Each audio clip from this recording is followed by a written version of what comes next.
Hello, welcome to this video on oligopoly and non-collusive practices. So in this video we're going to look at the kink demand curve and then look at describing different forms of non-price competition.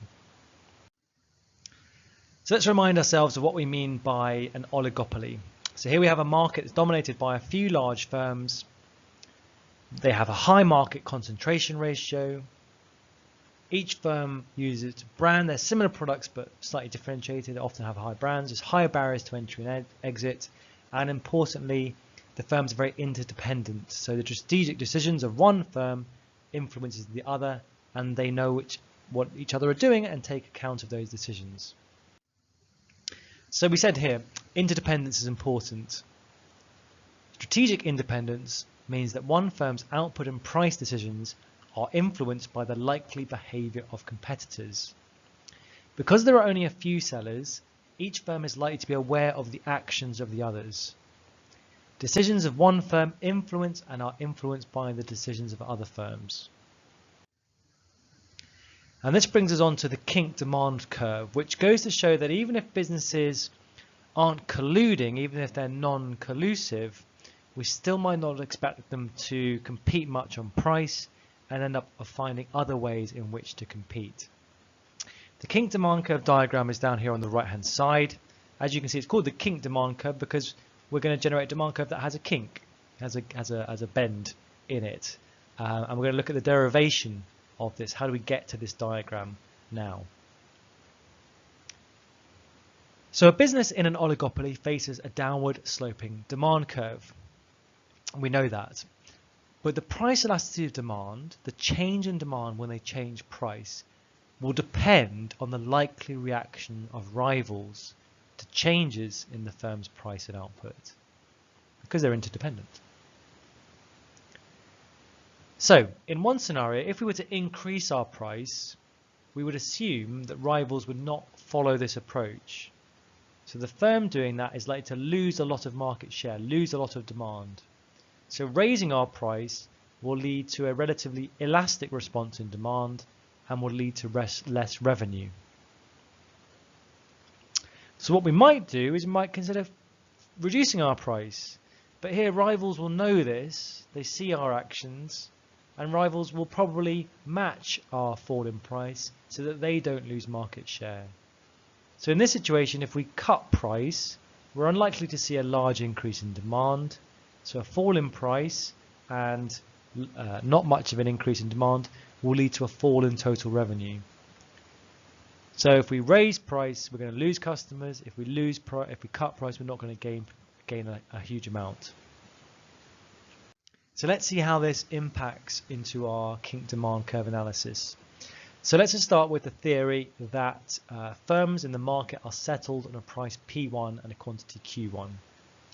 At this price, the demand curve is elastic for prices above P1 and inelastic for prices below P1. We know that elasticity changes as we move along the demand curve.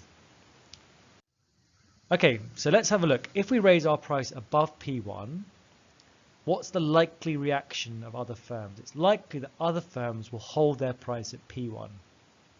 So this is going to cause an elastic response in terms of demand.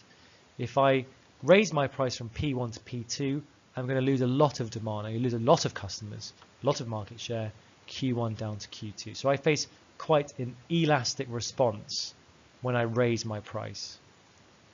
This will result in lost sales and falling total revenue.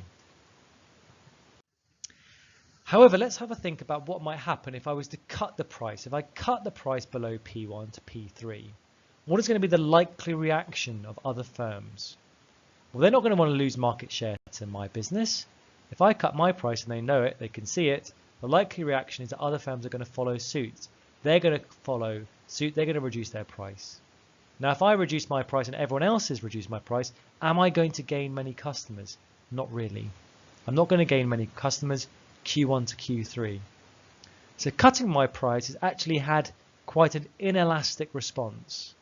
Relatively little benefit in terms of extra customers, and so little benefit in terms of extra sales, and my total revenue is going to decrease. So Above P1, I have a P2 style response, like the demand curve is AR1. Below P1, I have a P3 response, Q3 response, like my demand curve is like AR2. So if I was to link them together, actually, this is what my demand curve looks like. It's not a straight line after all. There is a kink. Above P1, it's very elastic.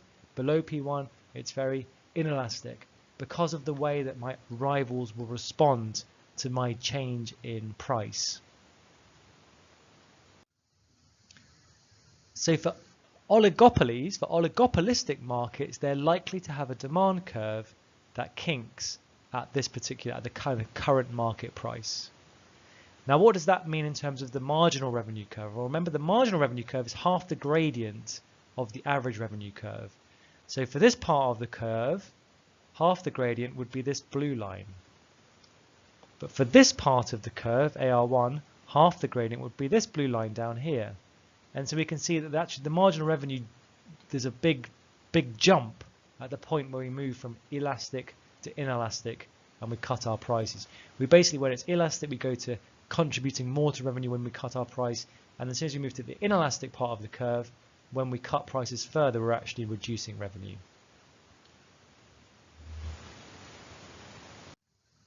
So we have an intersection here where the marginal revenue curve effectively goes down and then jumps down to here. So if we were looking at profit maximizing equilibrium, the marginal cost curve here cuts the marginal revenue curve where it's gone vertical and made the jump.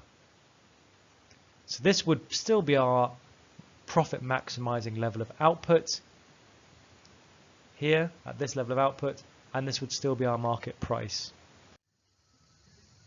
So one of the key predictions here is that the prices are likely to be quite sticky. The prices are likely to stay around that original settled price. And that's even if there is a change in costs.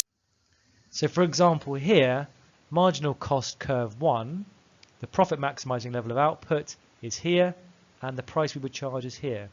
Now if there was an increase in variable costs and our marginal cost curve shifted up, what we can see is actually doesn't change the analysis.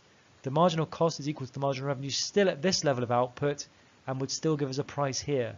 So our prediction here is that even if costs are changing, we would expect prices to remain fairly constant in an oligopoly market. And the key is because of how firms would react to any price change. So a quick summary here. Oligopoly firms may have price setting power, downward sloping demand curves and differentiated products, but they may be reluctant to use that power. Why is that? It's because rivals are unlikely to agree with us to raise prices unless they're acting collusively, and we've assumed here we're not colluding with the other firms. And if we cut our prices, rivals are likely to match a price fall. So it tends to suggest that firms will settle on one particular price and there's little point in changing it. Even if costs change, we often see price rigidity, stability in an oligopoly. So this increases the importance, if we're going to compete to each other, to not compete in price, to try and compete in other ways that are not to do with price.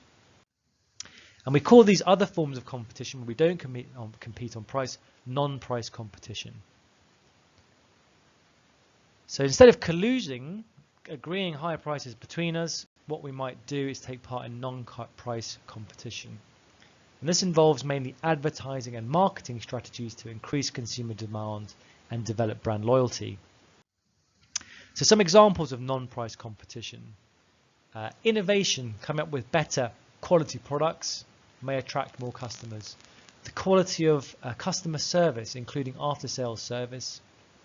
Maybe free upgrades to certain products.